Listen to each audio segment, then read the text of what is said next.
Hello everybody and welcome back to another retro recap. Today I just want to go over the game Dragonfire. If you somehow managed to click on this game, you're here for two reasons. Either you played this on Colecovision or you played another version on the Atari 2600 at some time and you want to see the Colecovision version.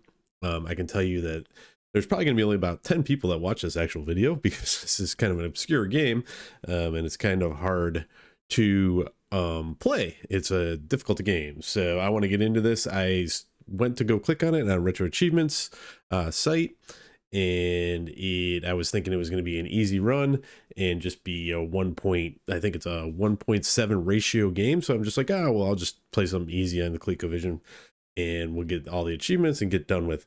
So this game took me, I clocked in roughly at 8 or 12 hours of gameplay time for 53 points. So if you're up for a challenge, this game's for you. If you like games like Super Meat Boy or anything where you die very quickly and you repeatedly die over and over again, and it's very fast paced, and I'll just start playing the gameplay here and let it run in the background while I'm kind of talking about the actual game. The game itself was Dragonfire was developed back in 1982, written by Bob Smith and published by iMagic. What you do in this game is you basically grab a treasure guarded by a dragon while avoiding fireballs. It was originally released for the Atari 2600 and then ported to Intellivision and Commodore 64, Apple II, ColecoVision, all that. This is the actual port for the ColecoVision version. Just turn up the volume here a little bit so you can hear the annoying bleeps and bops. Nothing too fancy on this. Aesthetically, it is doesn't look bad, and the gameplay is actually pretty quick and fun for the most part, and very addicting. But as you can see here, I'm going to be dying a lot. For all these achievements, most of them are straightforward. You're going to just be going through the boards. There's 10 difficulty boards, and you start at difficulty 0 actually, but if you start the game at level 1 for the achievements is where you want to start out at the beginning, because the achievements don't kick in until you're at level 1 anyways. So you're better off starting at level 1 versus level 0, because then that way you're not going to lose any guys.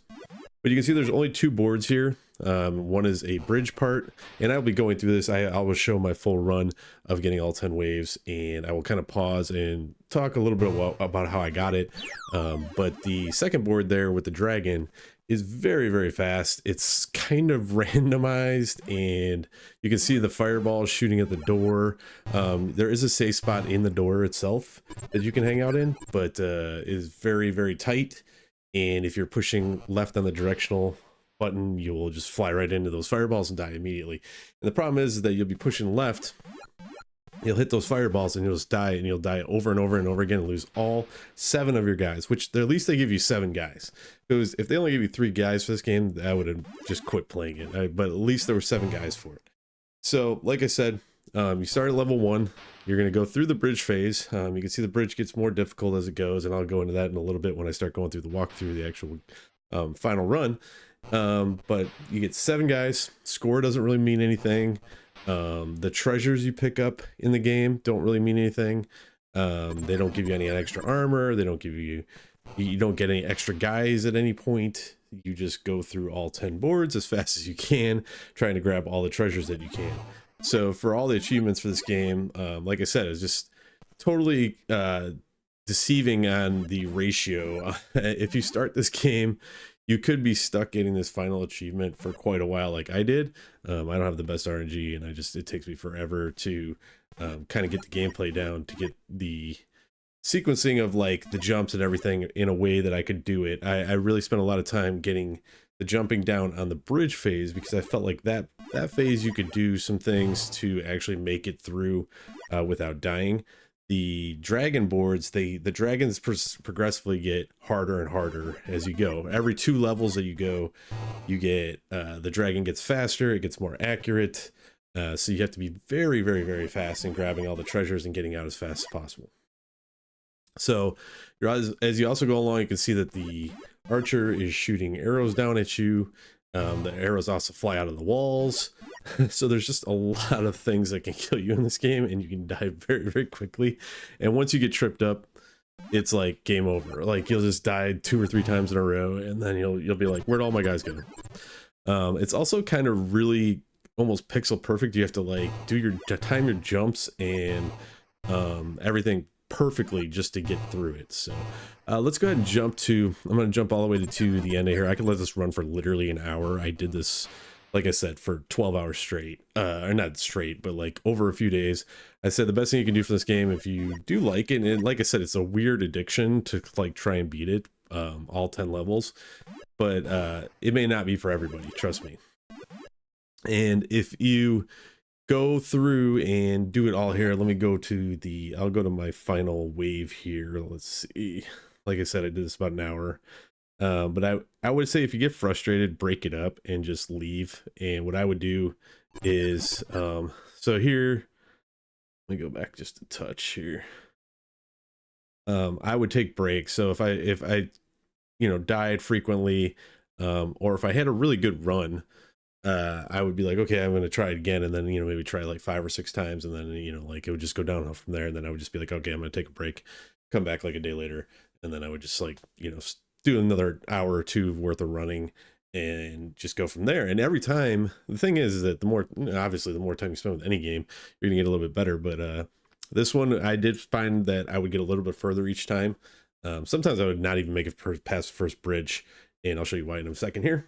Okay, so you start, like I said, on bridge 1. This is right after I died, so I'm just gonna go pause these through and just show you this kind of sequence that I do on this bridge phase to get through every single wave. It kind of works for every single one up to wave 10. So that's why I said utilize the bridge wave as much as possible. So here you're going to see that you got 2 fireballs coming out right at you, one on the top and one on the bottom. This will happen just about on every single wave for all the different levels. So I'm going to move out just a little bit to about right there, and I'm going to duck. And see, I'm ducking here. I'm going to duck this first fireball, and then I'm going to be immediately pushing to the left and jump at the same time to jump that second fireball like that. So you can see I jumped over that fireball. Then you're going to always want to be right in this area, actually before that pillar a little bit, and duck for that one. And right now the bridge is not moving. The bridge will be moving. But if you jump too late, there I'm a little bit further than I should be, but it was still okay. If you jump too late, you're going to fly into that wall. It's just another stupid thing about this game. And in the later levels, the archer can pose a problem. So you want to stay behind this first column as much as possible. Duck that first one, get into this room. Once you're in this room, you got to come out of the door immediately. You can see that there's already a fireball almost hitting me right there. I don't know if it does hit me. It might even hit me. No. But this fireballs will shoot you very, very quickly. So I usually just run in and go immediately for any kind of center treasures or side treasures that I can, and then kind of make my way to the exterior of the room. See how there I died? And you immediately start back at the door again. And when you start back at the door again, if you're pushing left and that fireball hits you again, you're just screwed. So grab as many treasures as you can, try to stay the exterior of the board as much as possible, and then just get out. If you hang around in there, you're just going to get frazzled, and at least for me, and it just caused me too many problems. But that was like the blue dragon. The dragons go up in color, and each color that they go up in is they go faster and they're more accurate. So again, on this board, duck the first part, jump the second, duck that, and then we're right back into this wave again. You can see we got the pink dragon here. I'm going to go to the center as fast as possible. At least I do. That was kind of my ritual of what I got into, and I found I got a little bit better runs when I went for those first ones, because if I knew if I died in like a lot of those first couple of waves without getting those first treasures, then I just give up and I just kind of kill myself and start over again. You can see I died, so I've already died twice here, and this is where you don't just give up, don't just reset.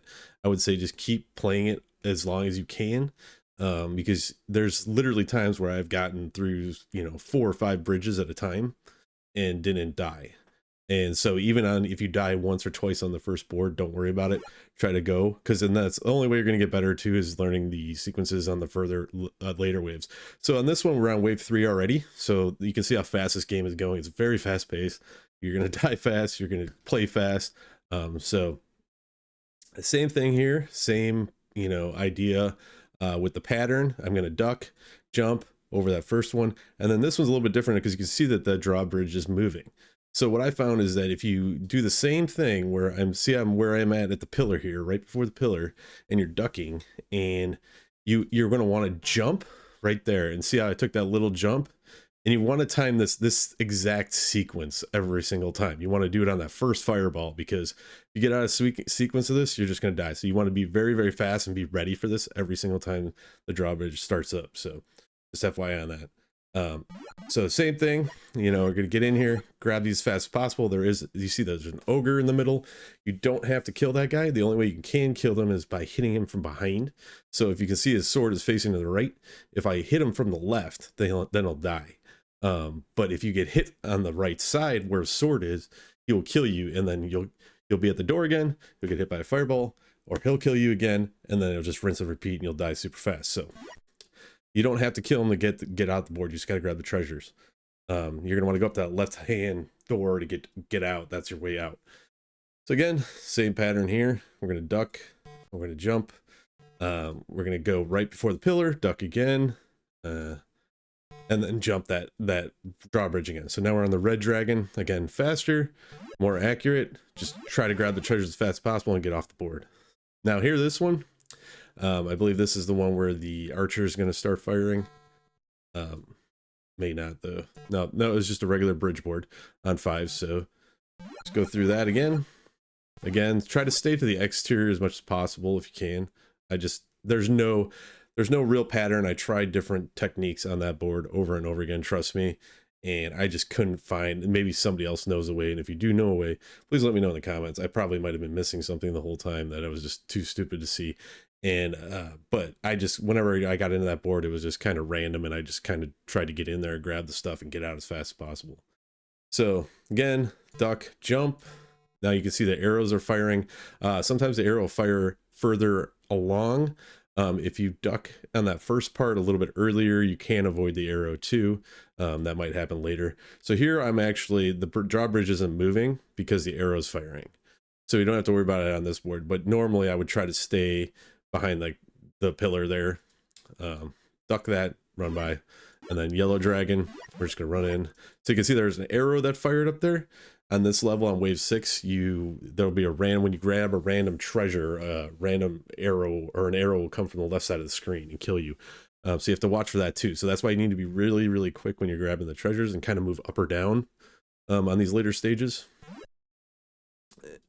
Same thing here again, same technique, you know, duck, jump, run across.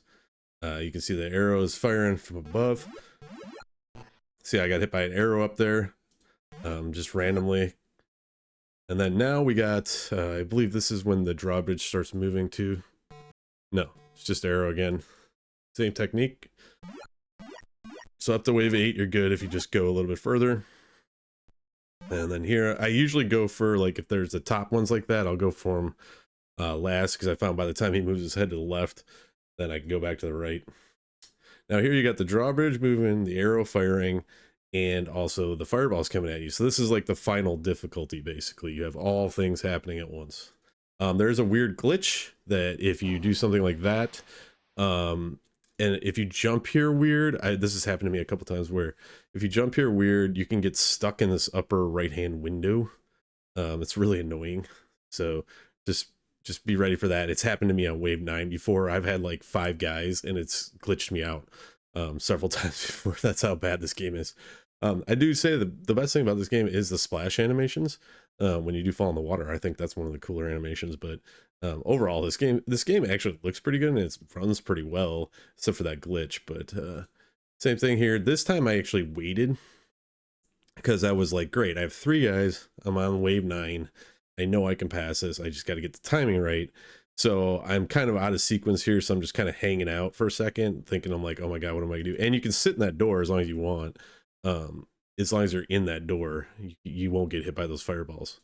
And here I'm going to go out, and I think it's right after this one. I do my regular sequence, duck, jump. You can see I'm there before the column. You got the arrow coming down, and that's why you want to be before the column, because see the direction of that arrow, it's going to hit right where that back side of that column is. And also I want to be able to jump onto the drawbridge as it's moving away. So to get through that as soon as possible after this fireball passes. The fireball's passed. Now I'm just going to run and jump onto that drawbridge, get in here, grab this. By this point, I'm like, oh great, I got 2 guys left. I'm on wave 9. I gotta just go for it.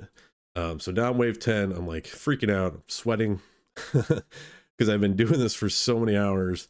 And I just want to get this achievement done and get it over with. That's why this guy's not gonna be too long. I'm just gonna go through this and we'll be done here. And the 4 people that watch this can be happy they watched it or not. I don't care. And move on.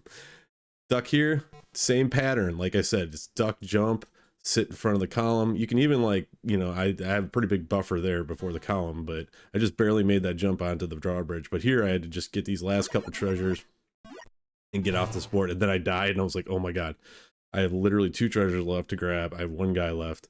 And you can see that's a white dragon. It's one of the hardest dragons. The fireballs are going very quick. And that's it. Made it to wave 11. That's max difficulty. That's as high as this game goes. And so that's it for that. I mean, I think the runtime, like I said, it was roughly 12. I think it was like 12 hours. Let's see what we got here. Bridge Runner was the name of that one. And then, yeah, runtime 12 hours and 12 minutes. So, and I would say, you know, that 11 hours or 12 hours and 11 minutes of that was pretty much devoted to that last achievement, or probably more like maybe like 12 hours, like 12 minutes probably. I think I got to like wave 9 on like my first try, just like crazy like luck or something. And then it was just I could never like repeat it. So but that's about it. That's Dragonfire for you on the Colecovision. You know, if you're, like I said, if you're here watching this, and you know, thanks for watching, and I hope you enjoy the game. I am glad I'm done with this one. I don't know if I'm going to be taking on the Atari 2600 version.